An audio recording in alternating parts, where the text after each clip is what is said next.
I'm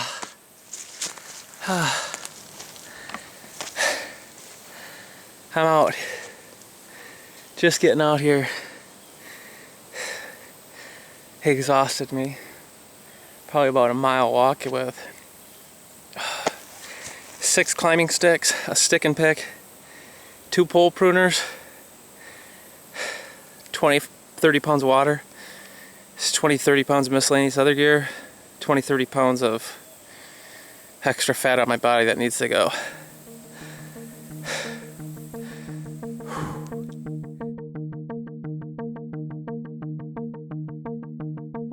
At Whitetails Inc., we do all the work and don't hunt with outfitters or guides on huge pieces of managed property. We're do-it-yourselfers just like you. We're not professional athletes, but sometimes we feel like professional tree trimmers. We have extremely high standards and only compete with ourselves. I think I just passed about 1,000 inches. We don't have any cool catchphrase. Let's party. Or feel the need to use face paint to fit in.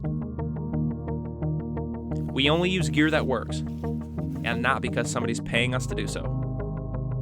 The only thing that makes us special is our level of dedication. Well, except that Dallas Fort Worth wears a cape and is missing his trigger finger. Welcome to Whitetails Inc.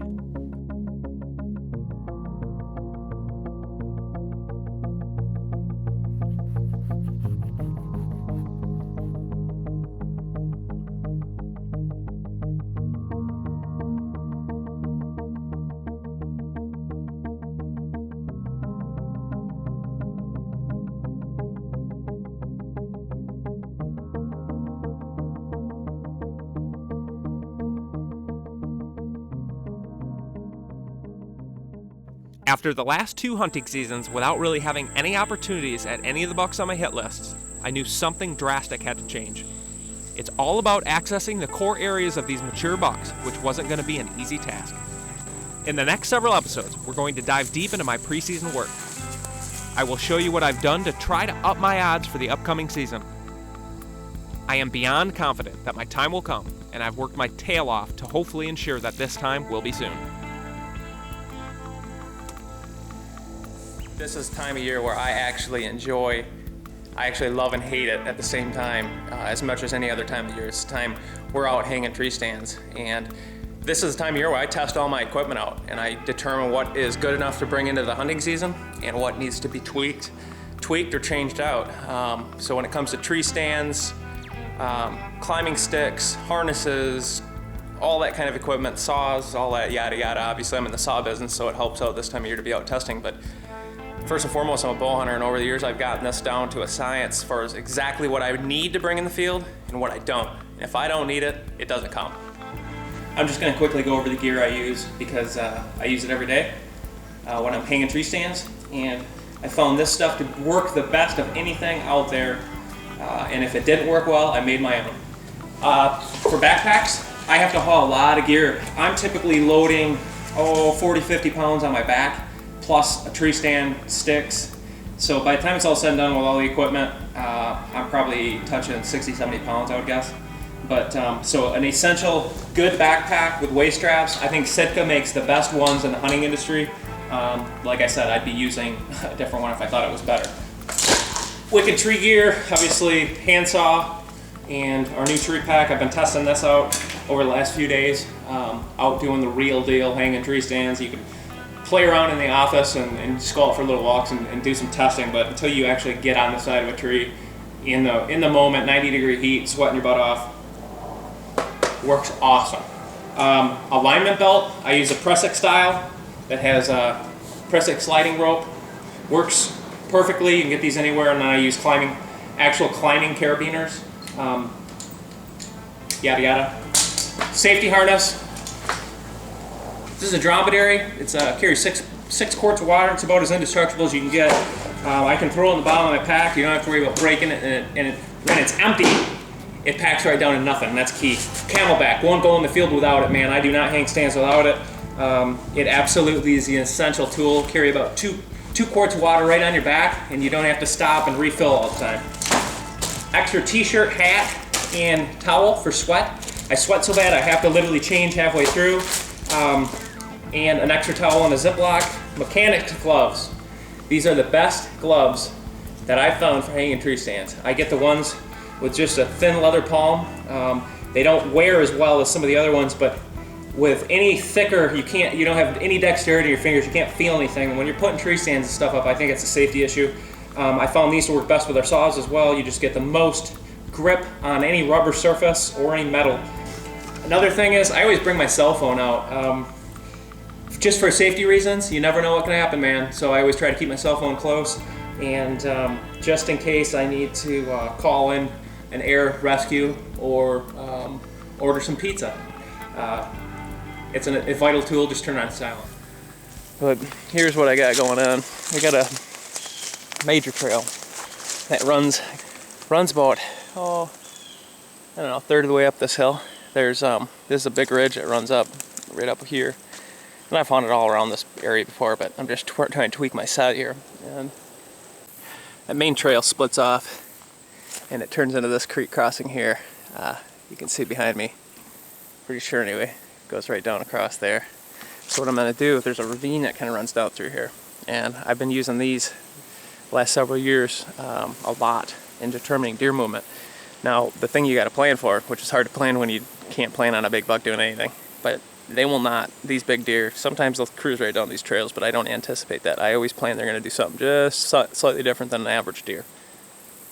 They survived this long, and they haven't done it by just cruising on worn out trails during the rut. Here's another crossing right here, very subtle one. It's far more subtle. You can see it here behind me a little bit in the grass. Just a light trail. So I'll bank that, and I'm sure there's several along here, and where a big buck's going to travel, you know, I'm not 100% certain. I've seen him travel all these different runs down here. I think a lot of it just depends on the wind and circumstances, you know. Is there hot doe in the area? Were they just breeding a hot doe? Have they bred a hot doe yet that year? It just depends, a lot of different factors. But I know there's another couple hog crossings up here. My gut is I saw 2 years ago, we filmed the 160 class 10, and right after we passed him, he ran down in a ravine right down here, and I remember where he crossed, and I kind of thought to myself, that's kind of an odd spot, but not odd for big deer to do strange things. The problem is, if you set yourself up with the wind to just cut that big buck off, any does that go downwind of you, got to plan for it, which you can't plan for, which is what makes it so much fun, huh? That's why we use those Onyx, but yeah, I don't know, man. It's gonna be tough to control all the different factors right here.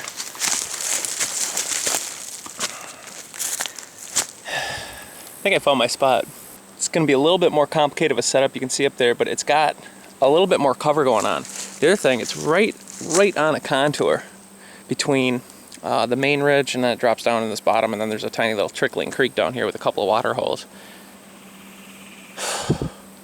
But I like this spot.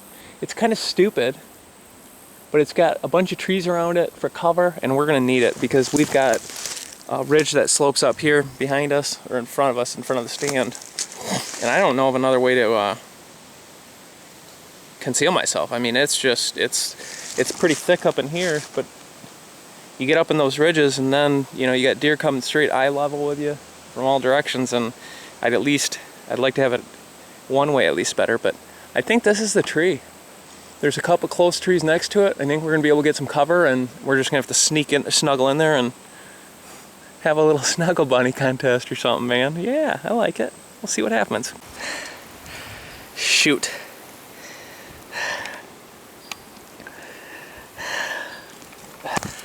That ain't the kind of blood trail I was looking for. Oh, God.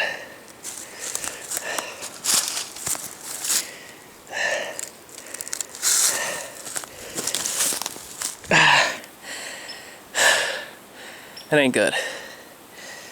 It's not good when your blood trail. Whew. I'm a little faint here. I got myself, right in the crease of my hand. Oh, it hurts. I'm shaking a little bit, I apologize. Whew. I feel like I'm gonna pass out. Blood like a sieve here. Oh, it hurts. It scared the crap out of me when I just saw all that blood. My hand hurts real bad. I don't know. I can still move my fingers good. Like, I'm just scared to death. I got the tendon that it was either that or it was coming in through my face. I was snapping a branch or cutting a branch up with my pole pruner, and I pulled hard and it let go and I lost my grip, and all I saw was the blades flying towards my face, so I put my hand up to catch it, and that's right where it caught me. So I had no other choice at that point. Just the crap you deal with when you're out doing this stuff in the woods. Whew, could have been worse. Have her to get going. I'm gonna call my buddy Jurgen. He's in the yard dock. I'm gonna find out what's in that general area. It didn't cut. It didn't slice, I guess you say. It literally just went straight in. So I have about 6 or 7 teeth that went in. Hit bone for sure because it hurts. And praying to God I didn't cut a tendon. So I'm gonna call my buddy and see if there is any tendons right in that area and what he would recommend. Of course, he's going to say go to the doctor. I think they like to support each other or something, but I have very crappy health insurance, and you know, I'm like most of you guys. I work hard and I get nothing for free, so it's going to be expensive to go in, and I really don't want to spend that kind of money right now, but if it is, because I know with stitches I ain't going to be able to work, and that's what I'm concerned with. I've got so much work to do yet before hunting season. I need every single one of these days. You can't plan all this, I guess. What do you do? Not trying to be just a badass or anything, just like... Thanks for watching Whitetails Inc. Next week, we're going to get into the depth of what I have planned for 2012. Some new and killer gear reviews as well. Good luck this fall, be safe out there, and kill a big one. I've been using Vortex binos for something like 10, 12 years now. And there's several things I really like about these binoculars and the company. Number one, it's a hunting company. They are a smaller business based in Wisconsin, and their customer service is second to none.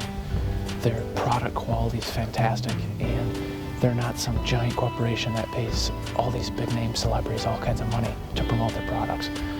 They pretty much are a grassroots, family-run business, and those are the types of companies that I prefer to work with.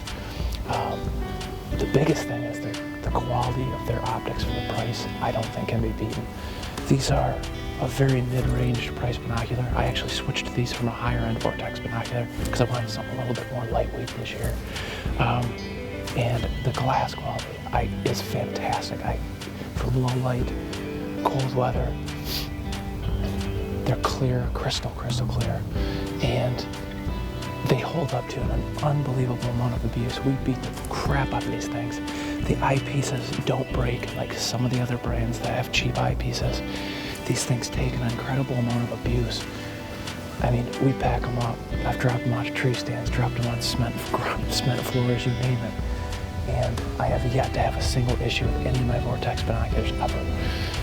And that's after years and years and years of abuse. So if you're out looking for a new pair of binoculars or your first pair, do yourself a favor and check out Vortex. They make a style and price point for every budget, and there is not a better business customer service-wise than Vortex. So you can take my word for it. I wouldn't be working with them if they weren't the best.